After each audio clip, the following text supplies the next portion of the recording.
बोले गंगा मैया की जय। बोले सत्य सनातन धर्म की जय।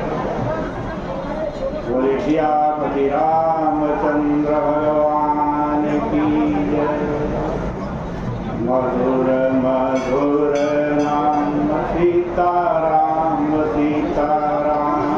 मधुर मधुर नाम सीताराम सीताराम। सीताराम सीताराम राजा राम राजा राम। सीताराम सीताराम राजा राम राजा राम। मधुर मधुर नाम सीताराम सीताराम। मधुर मधुर नाम सीताराम सीताराम। राम जी की वंदना सीता जी की वंदना। राम जी की वंदना सीता जी की वंदना। लक्ष्मण जी की वंदना भरत जी की वंदना। लक्ष्मण जी की वंदना भरत जी की वंदना।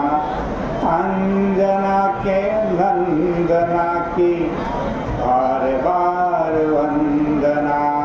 अंजना के नंदना की बार बार वंदना।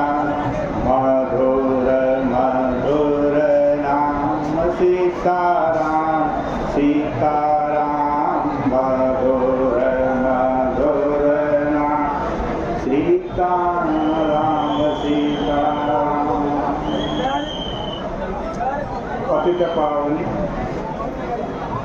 कलिमलहारी मंगलकारी मोक्षदायिनी माँ गंगा मैया का ये पवित्र तीर्थ हर की पैड़ी ब्रह्मकुंड है। गंगा जी का तट है। अब आपको त्रिवेणी के तट पर ले चलते हैं। यहाँ क्या हो रहा है? जहाँ भगवान श्री राम और महर्षि भरद्वाज में जो अनोखा वार्तालाप हो रहा है, और उसके रहस्य को हृदयंगम करने की चेष्टा करते हैं। अयोध्या से प्रभु की यात्रा प्रारंभ हुई और रात्रि को वे तीर्थराज प्रयाग में पहुंचते हैं। भगवान ने रात्रि में विश्राम किया, प्रातःकाल त्रिवेणी में स्नान किया, फिर महर्षि के चरणों में नत होकर उनके समक्ष बड़े प्रेम से एक प्रश्न करते, एक प्रश्न पूछते। क्या प्रश्न पूछा? राम जी पूछ रहे हैं। किनसे? भरद्वाज जी से पूछे। राम सप्रेम कहूँ मुनि पाही। राम सप्रेम कहूँ मुनि पाही। नाथ कहीं हम केहि मग जाई। नाथ कहीं हम केहि मग जाई। पूछ रहे राम जी, केहि मग जाई, महाराज किस रास्ते से जाऊं? राम जी पूछ रहे हैं महर्षि भरद्वाज। और जब राम जी का प्रश्न सुना ना भरद्वाज जी ने, मन में तो बड़ी हंसी आई, बड़ा हंसना चाहते थे। भीतर भीतर वो हंसे भी बहुत, और बड़े रहस्यमय स्वर में उन्होंने भगवान से कहा, महाराज आप तो भगवान हैं, ईश्वर हैं, आपके लिए तो सभी मार्ग सुगम है, किसी भी मुनि मन विहासी राम सन कहाई, मुनि मन विहासी राम सन कहाई, सुगम सकल मग तुम कहाँ आई, सुगम सकल मग तुम कहाँ आई, मुनि मन विहासी राम सन कहाई, मुनि मन विहासी राम सन कहाई, सुगम सकल मगर तुम कहाँ आई।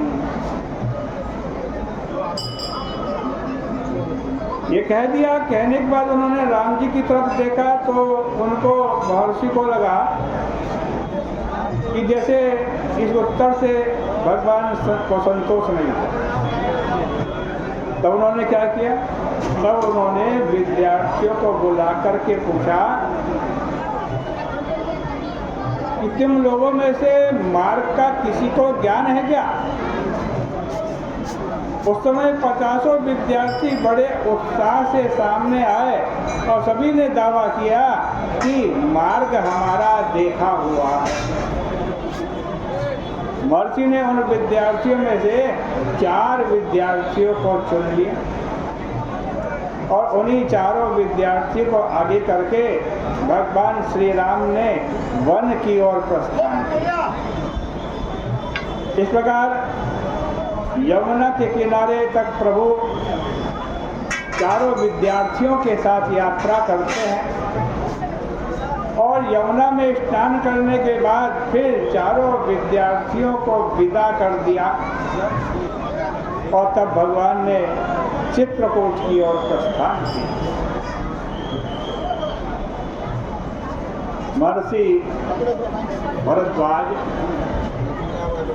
और भगवान राम इनके बीच जो वार्तालाप है वस्तुतः ये 2 तत्वों का अनोखा समन्वय है। इसमें 2 तत्वों का अनोखा समन्वय विद्यमान है, जिनकी चर्चा पहले आपके सामने चलती रही। भगवान श्री राम का जो प्रश्न है उस प्रश्न को पढ़कर ऐसा नहीं लगता कि यह प्रश्न ईश्वर के द्वारा किया गया हो। यह प्रश्न तो एक मनुष्य का, एक जिज्ञासु का प्रश्न प्रतीत हो रहा है और महर्षि ने प्रारंभ में तो सुगम सकल मगर तुम कहाँ आई, इस वाक्य के द्वारा सांकेतिक भाषा में श्री राम के ईश्वरत्व की ओर संकेत कर दिया। लेकिन ईश्वरत्व की ओर संकेत के बाद यदि महर्षि वहीं रुक जाते और कहते तुम्हें मार्ग बताने की आवश्यकता नहीं, या यह कह देते कि तुम तो साक्षात ब्रह्म हो, तुम्हें कौन मार्ग दिखा सकता है, तो लगता कि प्रारंभ में जो उन्होंने कहा था उसी का अंत तक निर्वाह किया।